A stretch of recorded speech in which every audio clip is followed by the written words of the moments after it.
myself mad. An invasion of privacy. The crowd would be on my side. That's a no-brainer. You don't like me hearing that? And I wish I didn't like you so much.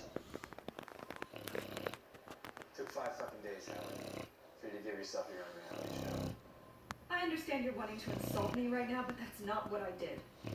Writing about the media, writing about the New York elite, telling personal stories that resonate with fans doesn't take 1 cent away from covering Syria and Afghanistan and Washington. There are foreign correspondents, sports correspondents, fashion correspondents. And an unbearable correspondent.